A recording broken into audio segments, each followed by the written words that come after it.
if people take photographs in the That's a gallery? really nice. Yeah, please do. Before I go home, I just need inspiration. Yeah, yes.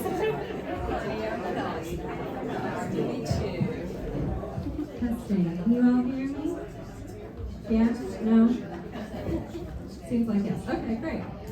Thank you for coming, everyone. This is an amazing turnout. Our artist talks have gotten very popular, so we appreciate you coming on this very hot day to hear Ms. Leslie Anderson talk about her career, her work, understanding abstract arts. I think there are some misconceptions about that, and so she's going to help illuminate us. I just want to thank her for putting on this amazing show. She's so incredibly talented. She showed with us at a figure and form exhibit, I think 2 years ago, and we were all so blown away that we were like, immediately, she has to be a feature in the show. Unbelievable, and we're just so delighted to have you as a board member now and a wonderful participant in our community. So I'm going to pass it off to you, but thank you all for being here.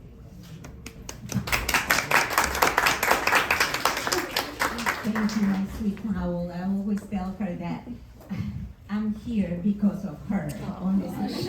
So, but good morning to all of you. I'm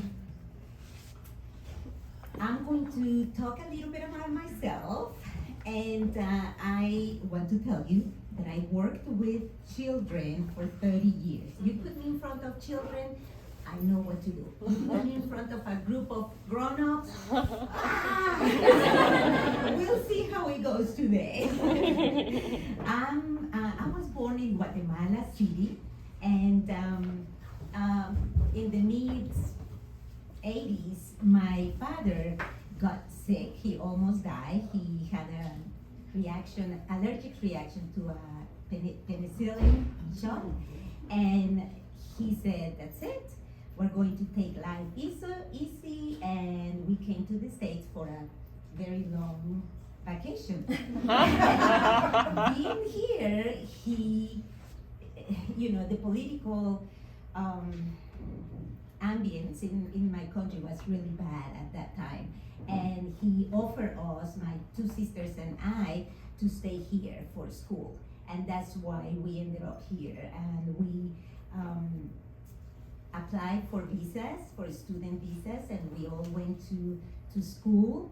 And how did I end up in Tallahassee? Well, it was a punishment from my father because I didn't want to talk English. So he said, in Fort Lauderdale or Miami, you will not learn how to speak English. So you have to go up north. And here I am. And yes, I had to learn English here. There were not that many people that spoke English. And I met my husband. We went to school, we went to FSU, and we got married. We had 2 wonderful kids.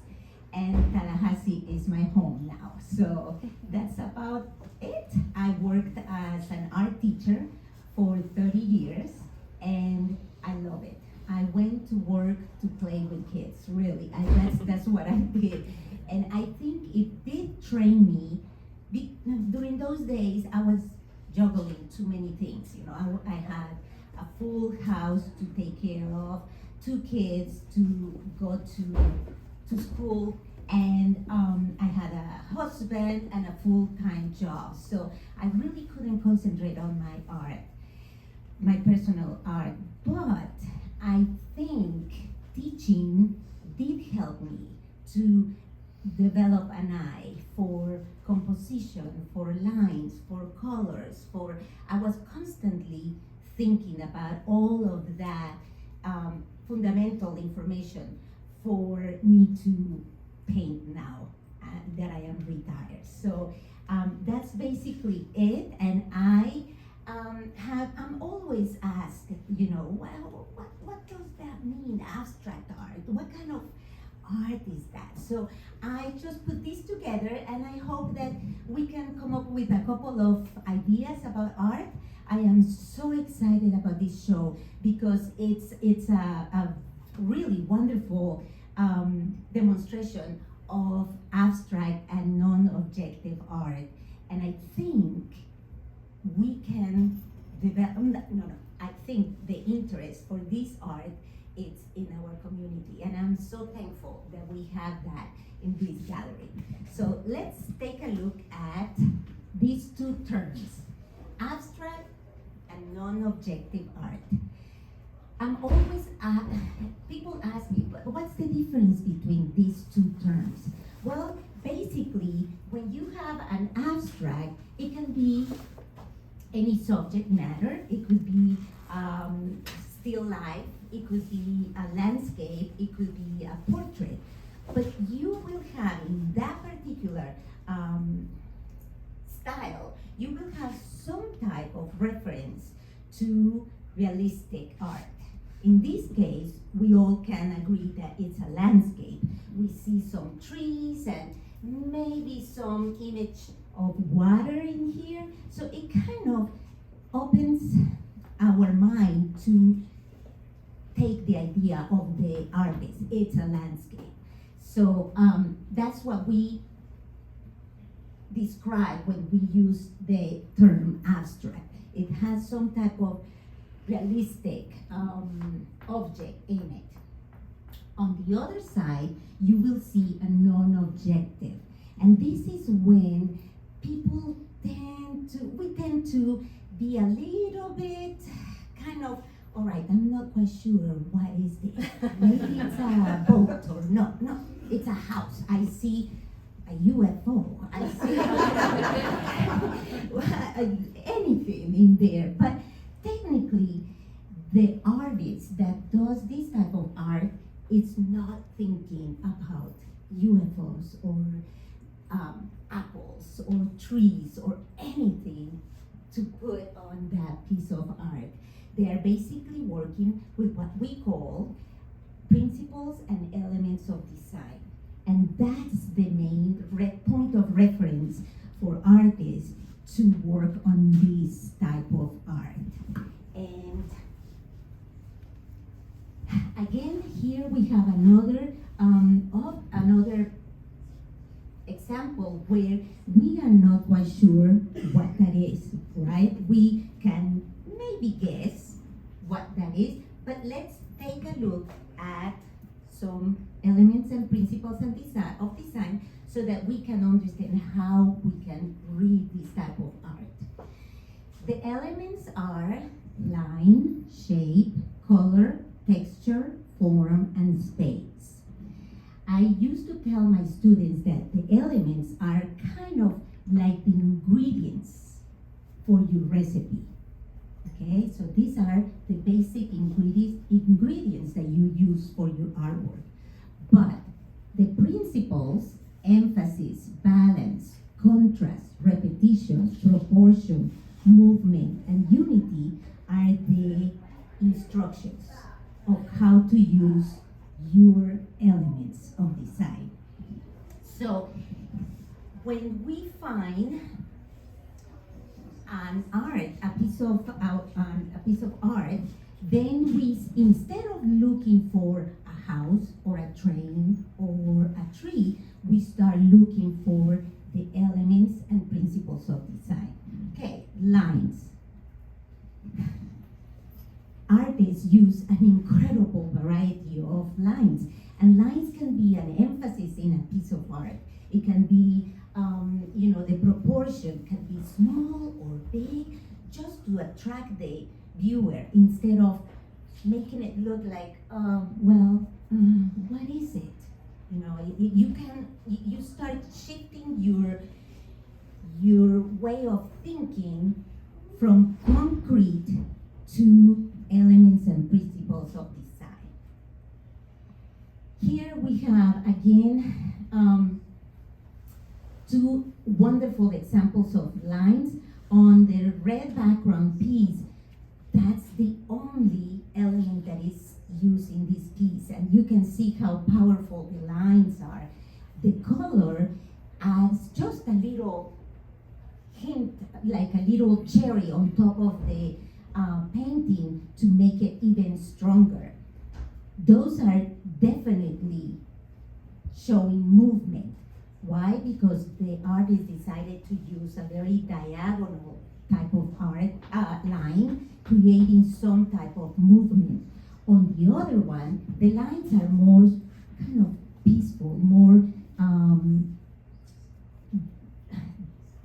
detail, and you know where to go, where the direction of these two are. So lines can be very powerful in a piece of art. Shape and repetition. We have the simple Kandinsky circles.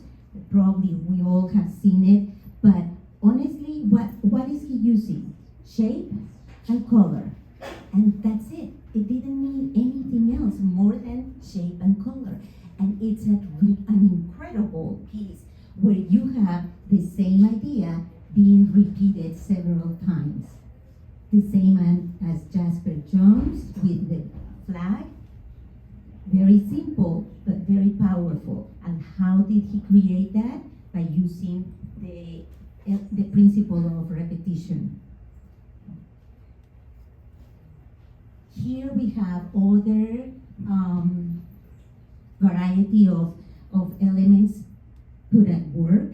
You have all kinds of organic shapes against the very geometrical shapes on the back, making a contrast between those two shapes.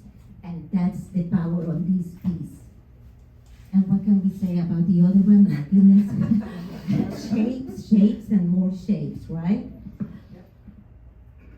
Okay, when it comes to color, probably one of the most important elements of art in a piece of in a work of art is color. And this is a large wall on the National Gallery of Art with just little swatches of color, but they are so big that it's so powerful that you are like overtaken by the size and by the colors. Things that we have seen probably all our lives, but the way that the artists put it together, it's really an powerful way to attract the viewer.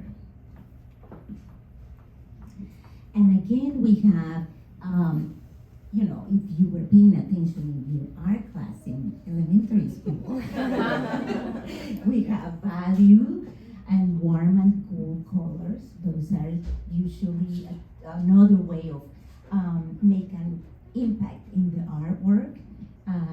You put warm colors on the background, and then you have the cool colors on the front, making an incredible contrast among those two colors. Space. This is the time. Non-objective art is one of the art that you can actually take advantage of space. In this case, we have Jackson Pollock that covered the entire piece of canvas. Thank you. And you don't barely have any space left without paint. On the other one, we have the concentration on the bottom part, right? Leaving the top part a little bit empty where you can have your eye rest. Now, this one, does it need to have any space to rest? No, I don't think it does. It just moves your eye completely all around the space, but it's even and it's very subtle. So your eye is not fighting against, the space where to rest. It's a very nicely, evenly way of doing it. When we have space, again, this is another wonderful example. The artist on the right, you can see that he used a lot of beautiful shapes on the canvas. Meanwhile, this artist barely touched it, but what makes this piece so powerful? This orange line that outlined the space, giving you a way to move from this bottom all across, and you ended up right here where the cherry of the cake is. That's the focal point. So the artist here is moving us through the space, but does it need more? No, it doesn't. just such an incredible way of using space that is so amazing. I absolutely love this piece. And in this case, we're not guessing. Oh, I think it's a house, or maybe not. Maybe it's just a boat. No, we know what to look for. We are looking at lines, we're looking at space, we're looking at color. Okay, so the guessing is out now. We don't want to see anything concrete of these pieces. Absolutely amazing. I mean, who would have thought that just adding a few lines on the sides of the canvas would make such a powerful piece? It's just an incredible way of using the space in here. The emphasis, definitely, it's the sides. But do you have a space to rest? Yes, it does. It has a nice contrast between the colors on the edge and the empty space on the rest of the canvas. So the artist is really making sure that you see color, that you see lines, and that you see space. Emphasis is another wonderful principle of design where your eye goes to some space in the painting first. And of course, Turner is an amazing artist to do that. It always takes us to where he wanted us to go to in his paintings. Definitely is the center, and as you move around the painting, you start looking at other details. You start moving from one side to another and start looking at all the little details that he added. But that was the first objective, to go here. That was it, and he does it in a very impressive way. The other example is a little bit more subtle. Some people tend to go here. Some people go to the empty square rectangle with the lines on there. But either or, your eye focus on that spot first, and then it moves around the painting. Okay, non-objective art again. Here we can see definitely color. We see emphasis on this part right here, and we see contrast on color. Also, the lines, the wavy lines, are making us maybe think about a wave. Maybe it's the ocean, but you don't base your observations on concrete things. It's more of the lines, the colors, the contrast, the focal point. The same thing on the other one. This one, the black and white, opposite colors, creating an incredible, powerful connection and contrast. And it's positive and negative space is used there. So here, the lines are very powerful.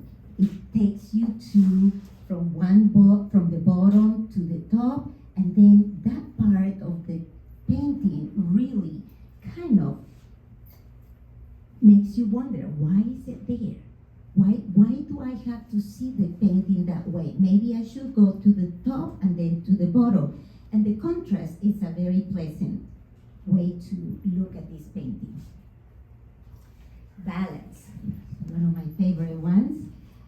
What would happen if this painting did not have the black semicircle? Boring. Yes, it would not have an emphasis right here.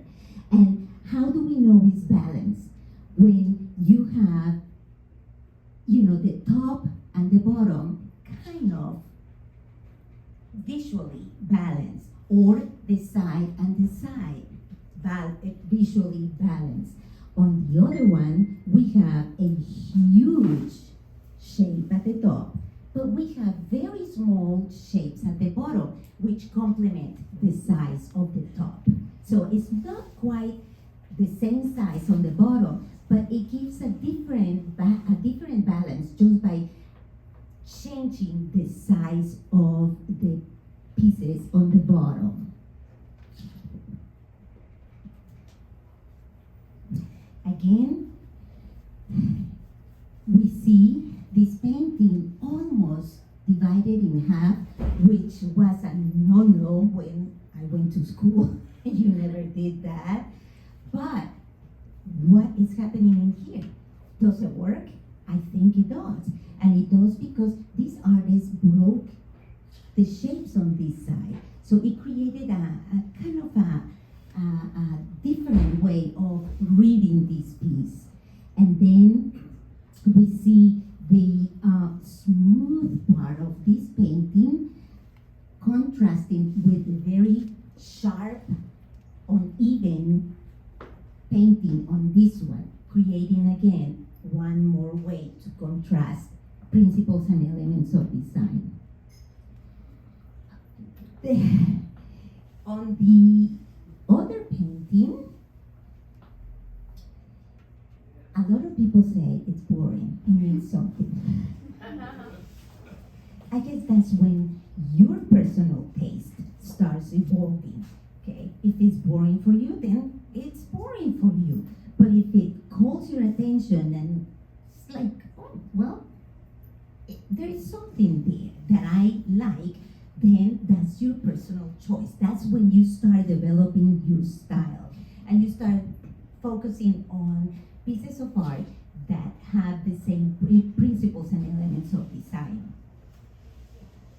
And that was basically my presentation, but I think it's a very important thing to get in the habit. My heart is with non-objective and obviously abstract art. That's where when I go to a museum and I see that type of art, I stop breathing for a second. You know, there is that wow, that punch on your stomach that really calls your attention for a piece. And not that there is anything wrong with realistic artwork. I love realistic artwork, but my heart is in this other style. And when I taught my students, I was really like strong on saying, oh, it's cute, oh, it's beautiful. We have to define those words. We have to really create a vocabulary where us start using the art terms. And when we see this type of art, the abstract and non-objective, sometimes it can be a little bit intimidating because we don't see a house, we don't see a tree, we don't see a bird, but there is more to look into. There are beautiful things like lines and colors and contrast and emphasis.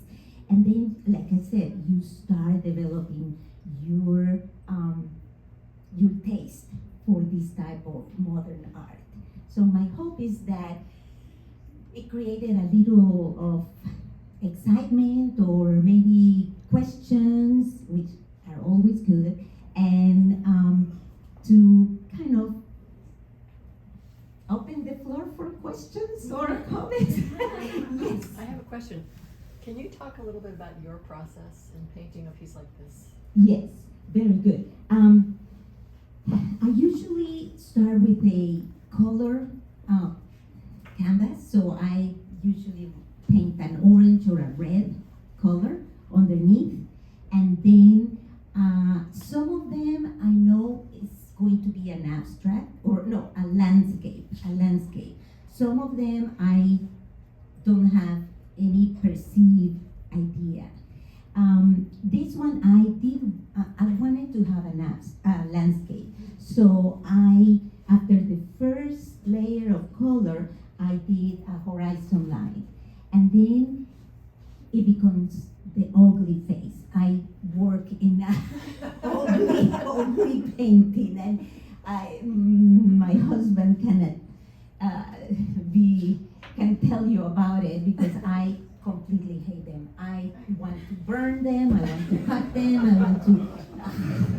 I'm so tired of them, I hate them. But then after the ugly period happens, then you start, I cannot think of a better way to do it. Then you start refining, you start, cleaning up the areas. This is too busy. I have 2 focal points. Sometimes that happens in my own paintings. I have one here and one here, and you have to define, okay, which one? Because I'm not going to have you confused, between this one and this one. No. So you have to define your focal point. Do I have enough contrast with colors? Do I have my lines? And as an artist, after a while, you develop your artistic language. And one of mine is my little fences or stitches. I add them to my pieces. All of them have that. So you start adding that. And then you refine the ideas. You clean up your sky. I add my pencil lines, and that's basically what I do. But I start with a basic underlayer color, and then ugly face, and then you refine and refine. Yes. Hi, thank you. One, I'm gobsmacked. Beautiful. I have a 2-part question. One, have you always been your heart to abstract? Did that grow? Did that change? And then 2, when you first started painting abstract, did you immediately go to landscapes, or what was your kind of evolution towards this? Okay. I think my early training was just like everybody else, very realistic. Tons of classes, how to draw a hair, how to draw a face, how to draw whatever. But then I did the switch. I was very blessed. I had a chance to visit museums, a lot of museums, and that's where I fell in love with this. I just went to, I remember the first one in New York, MoMA, and I went to that wing, and I was just like, I don't want to leave. I want to stay here. This is my house.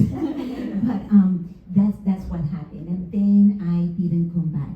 Now, while I was working as a teacher, I did not have a chance to work on my own paintings, but I always loved that. I went to galleries and museums, and I always had a little journal where I could doodle and do that type of thing. So when I started doing my own personal paintings, I did one landscapes. There is something about nature and landscapes that I'm passionate about that, and so I tend to do a lot of landscapes. Then when I get a little bored, then I switch to non-objective, and then I switch to collage. I did the little casitas on the other room because I was so sick of painting. I couldn't take it anymore. So I got all my paper out and I started doing the little collage casitas. But I always come back to painting. I do. Can you talk about the writing that you incorporate throughout your work? A lot of people ask me, what do you write? Nothing. just lines and little doodles and not really. It looks like letters, but it's not. It's not. I just, sometimes I write a couple of words, but most of the time it's just regular circles and lines. Yeah, numbers are very important. I usually have numbers on them, and I write or I do some type of architectural reference in my pieces. I like architecture, and that is in many of my paintings. And like I said, I tend to, when I bore, I try to do something else, because that's a dangerous feeling for me. I don't want to do the same all the time. And when I did this one, I started using this technique on the bottom, and I really loved it. So then I moved to the palm trees, and it was the same technique. And you know, it's funny because I taught that in elementary school. It's just a piece of plastic wrinkle on top of the paint, but I absolutely loved it, and I really like it. So now I'm adding some of that on my paintings. Yeah. Yes. So when you put the numbers, because they're usually like really big numbers on the sides, and is there a significance to what the actual numbers are, or the order of the numbers? Do they mean something, or are they just random numbers you stick on it? Depends on how I feel. Sometimes I have 850, which is my zip code, so I use that. Sometimes I'm just focused on composition, and I am not adding personal things from me in the painting, but it depends. I've done both. Sometimes I have a meaning, sometimes I'm just thinking of pure composition. Yeah. One thing, How long did I kind of tend to paint fast. And this one was like probably 4 days. Yeah. How long was it? What? How long? 4 days. 4 days. You don't think that's fast? Yeah. That was good. I do. no, I got a comment for all you people that want to do art. She didn't say this, but a very simple thing. The reason why she's doing all this is because she has a space in her property that is detached from the house. It is 100% dedicated for her studio. All the other homes that we had before, she tried to make a studio out of the closet or out of and it just never worked. Never worked. Once we got this thing, and then we had our own. She had her own shady or whatever, and we put of course you need to put a mini split on it, because if it gets too hard to call, you don't paint either. Once she had her space, 100% dedicated to her work, then she took off.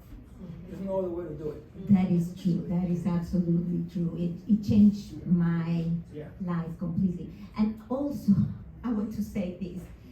I would not be here if it's not for the support of my husband, who keeps dates and all of the technical stuff, and I have Powell to attest to this. Powell doesn't text me, Powell doesn't call me. She goes to Tito. So I do have to say, that support is really, it's a lot. And then I have, another friend of mine, I don't think she's here, but I already claimed her as my social media manager, because she's the one that is always sending texts and videos, and I am terrible at that. I don't have that. And when it comes to talk about my art, it's the most difficult thing. I feel like I'm such a show off, and I don't like to do that. So my husband is always saying, but you have to talk about it. And it's just, I'm terrible at that. But anyway, I hope that you enjoy it. And if you have any questions, I'm gonna be here too. And thank you for coming, and thank you for being excited about this type of art and want to know more about it. I am thrilled about it, because honestly, this is my passion, and I feel like the community is opening doors for this type of art, and I am so grateful for all of you. We would not be artists if we don't have you guys. So thank you very much for this. Mm. Thank you.